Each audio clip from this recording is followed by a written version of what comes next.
Hello everyone. రైతు కూలీలకు నారా చంద్రబాబు నాయుడు గారు గుడ్ న్యూస్ తీసుకొచ్చారు దీపావళికి. సో ఆ గుడ్ న్యూస్ డీటెయిల్స్ తెలుసుకుందాం. ప్రస్తుతం మనతోటి జర్నలిస్ట్ సిఎస్ రావు గారు ఉన్నారు స్టూడియోలో. వెల్కమ్ చెప్పేద్దాం. Hello sir. హలో సార్, ఏంటి సార్ దీపావళికి గుడ్ న్యూస్? ప్రస్తుతం ఖరీఫ్ ఉంది, ఖరీఫ్ పంట వచ్చేస్తుంది.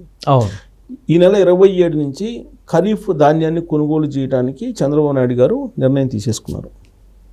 ఉన్నటువంటి బకాయిలు 1600 కోట్ల రూపాయలు ఇవ్వడంతో పాటు ఆ తర్వాత మిల్లర్లకు ఉన్నటువంటి అప్పు దాదాపు 700 కోట్ల రూపాయలు అవి కూడా క్లియర్ చేసేసి కంప్లీట్గా 48 గంటలు 24 నుంచి 48 గంటల లోపల ధాన్యం కొనుగోలు చేసిన వెంటనే రైతు సేవా కేంద్రాల ద్వారా అమౌంట్ పడిపోయేలాగా సిస్టమ్ని తయారు చేశాడు.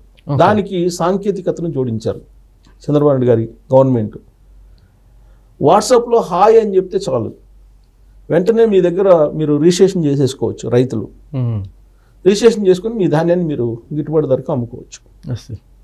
24 నుంచి 48 గంటల లోపల మీకు అమౌంట్ పడిపోతుంది. దీనికి సాంకేతికతను జోడించి రైతులకి ఇచ్చినటువంటి ఒక మంచి ఏర్పాటు, వసతి అని చెప్పి అనుకోవాలి, ఏర్పాటు అనుకోవాలి. పండించిన ధాన్యాన్ని కొనుగోలు చేయటం అనేది ఇప్పుడు చాలా కష్టతరమైనటువంటి పని.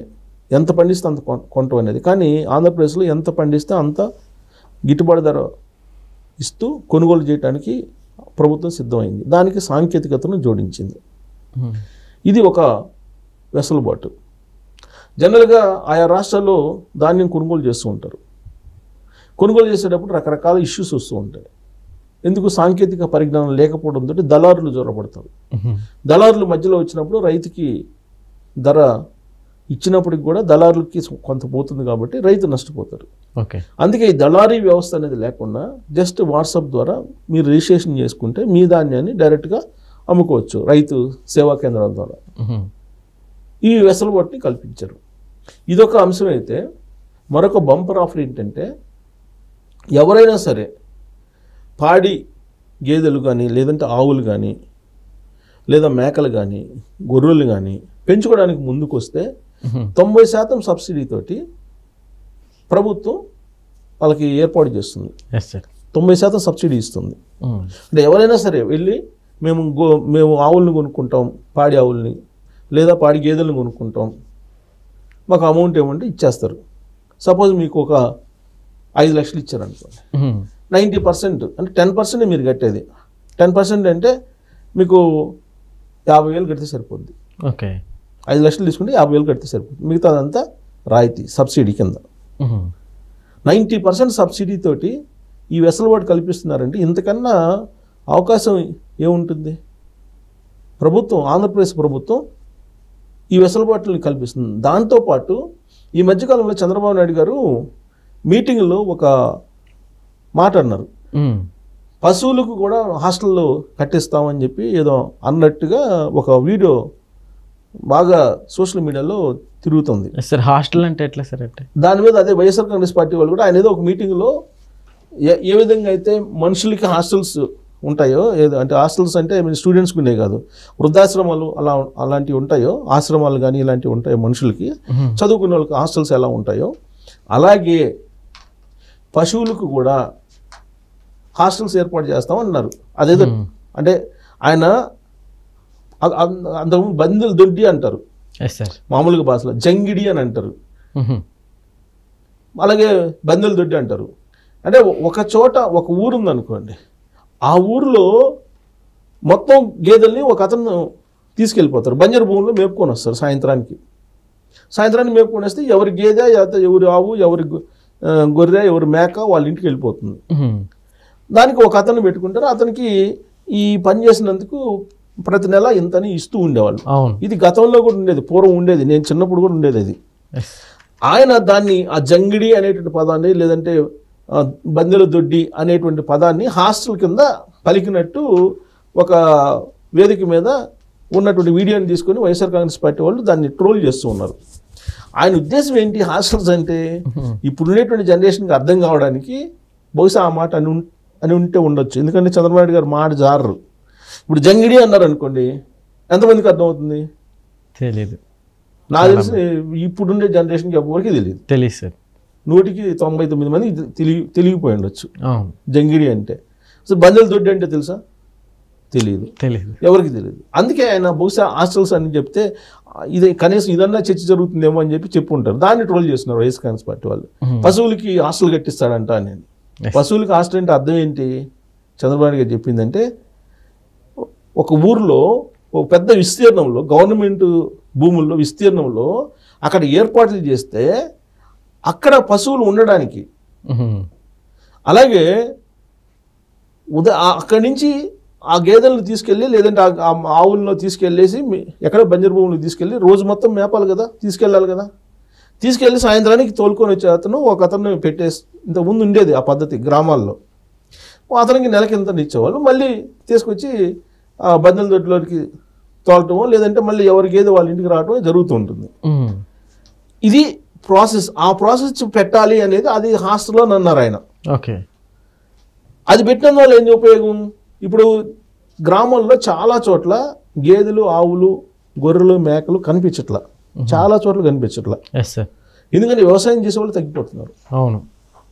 ఇప్పుడు ఇంతకుముందు పెద్ద కుటుంబాలంటే ఏం చెప్పేవాళ్ళు అంటే ఎన్ని పాడి గేదెలు ఉన్నాయి, ఎన్ని పాడి ఆవులు ఉన్నాయి, ఎన్ని గొర్రెల మందలు ఉన్నాయి, ఎన్ని మేకల మందలు ఉన్నాయి, ఎంత భూమి ఉంది, ఎన్ని గాళ్ళ ఎద్దులు అంటారు సార్. వాటితో కూడా ఇంక్లూడ్ చేసి కౌంట్ చేసి మరి చెప్పేవాళ్ళు సార్. ఎన్ని గాళ్ళ ఎద్దులు ఉన్నాయి, వీటిని బట్టి సంపద లెక్కేసేవాళ్ళు. అవును. అంటే అది ఉన్నత కుటుంబమా, అంటే ఆర్థికంగా ఉన్నత కుటుంబమా కాదా అనేది. ఇంట్లో ఎంతమంది ఉన్నారు దాన్ని బట్టి కూడా పెద్ద కుటుంబం కాదు. 5 అన్నదమ్ములు ఉన్నారు అనుకోండి, ఆ పెద్ద కుటుంబం. ఇట్లుండేది అప్పట్లో. కానీ రాను ఏమైంది, విలేజ్లో ఉండేటువంటి వాళ్ళే లేరు, వ్యవసాయం చేసే వాళ్ళు తగ్గిపోతున్నారు. అసలు వ్యవసాయం చేయడానికి ఎవరు ముందుకు రావట్లేదు ఇప్పుడు ఉండేటువంటి జనరేషను. హైదరాబాదో, బెంగళూరు, లేకపోతే చెన్నైయో, లేకపోతే ఢిల్లీయో, లేకపోతే ఇంకో చోట ముంబైయో ఎక్కడో దగ్గరికి వెళ్ళి ఈ ఊబరు, ఓలా లేదంటే ర్యాపిడో లాంటివి వాటిలో లాగిన్ అయిపోయి నెలకి 10,000, 20,000, 30,000 సంపాదించుకోవడానికి ఇష్టపడుతున్నారు. కానీ మీకు గ్రామాల్లో ఉండి వ్యవసాయం చేయడానికి ఎవరు ఇష్టపడలా. అలాంటప్పుడు అసలు గేదెలను కాసేవాళ్ళు ఉంటారా? ఉండరు కదా, ఉండరు. గేదెలు కాసేవాళ్ళు, మేకలు కాసేవాళ్ళు, గొర్రెలు కాసేవాళ్ళు ఉండే పరిస్థితి లేదు. అందుకని పాడి పరిశ్రమ, పాడి అనేది మనకి పూర్వం నుంచి కూడా ఒక కామధేను అంటారు. ఒక పాడి పశువులు ఉంటే కనుక ఇల్లంతా కూడా సంపద ఉంటుంది. ఆ ఉద్దేశంతో చంద్రబాబు నాయుడు గారు ఆ మాట అన్నారు. ఇప్పుడు అది కనుక పెడితే అట్లీస్ట్ ఉదయం అంతా అవసరం లేదు కదా, డే టైం అంతా వాళ్ళు ఎవరో తీసుకెళ్ళిపోతారు, వాటిని తిప్పుకొని మేపుకొని మళ్ళీ తీసుకొస్తారు వెనక్కి సాయంత్రానికి. సో సాయంత్రం వస్తుంది కాబట్టి రిస్క్ లేకుండా చాలామంది తీసుకుంటారనే ఉద్దేశంతో ఆయన ఆ మాట అన్నారు. ఇప్పుడు 90% సబ్సిడీ తోటి మీరు కనుక వచ్చి మీరు గేదెలను లేకపోతే పాడి ఆవులను గేదెలను తీసుకుంటే మీకు ఫండ్ ఇస్తామని చెప్పి గవర్నమెంట్ ఆఫర్ చేసింది. అలాగే మేకలకి, గొర్రెలకు కూడా అదే. 90% అంటే చాలా పెద్ద అమౌంట్. ఇప్పుడు నీకు ఓపిక ఉంటే ఒక 10 లక్షలు తీసుకుంటే నువ్వు కట్టేది అంతా ₹1,00,000, 9 లక్షల రూపాయలు నీకు ఓరకనే వస్తుంది కదా రాయితీ. అవును. సో కాబట్టి మీరు రాండి, మేము మీకు 90% సబ్సిడీ ఇస్తా ఉన్నాం, ఒక 10% కడితే సరిపోతుంది మీకు ఇస్తా ఉంటున్నారు. ఎందుకన్నా బంపర్ ఆఫర్ ఏముంటుంది?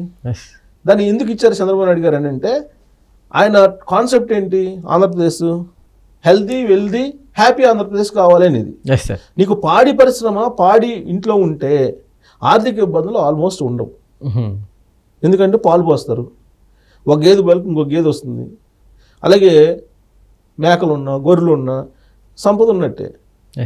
సో అందుకే 90% సబ్సిడీ ఇచ్చేలాగా పెట్టారు. అలాగే వ్యవసాయానికి సంబంధించి ధాన్యం ఈ నెల 27వ తారీఖు నుంచి రైతు సేవా కేంద్రాల్లో కొనుగోలు చేయడానికి ఫండ్స్ కూడా అరేంజ్ చేశారు. దీపావళి సందర్భంగా రైతులకి, రైతు కూలీలకి, ఆంధ్రప్రదేశ్ ప్రజలకి, గ్రామాల్లో ఉండేటువంటి వాళ్ళకి ఇచ్చినటువంటి అతిపెద్ద బంపర్ ఆఫర్ ఇది. 90% సబ్సిడీ అని అంటే. కాకపోతే ఇప్పుడు ఎవరు మేకల్ని, గొర్రెల్ని కాయడానికి ఎవరు ముందుకు రావట్లా, వ్యవసాయం చేయడానికే ముందుకు రావట్లా. నీకు 50 ఎకరాల నుంచి 100 ఎకరాలు ఉన్నటువంటి కుటుంబంలో ఉండేటువంటి పిల్లలకు కూడా వ్యవసాయం చేస్తున్నారంటే ఇవాళ పెళ్లి చేసే పరిస్థితి లేదు.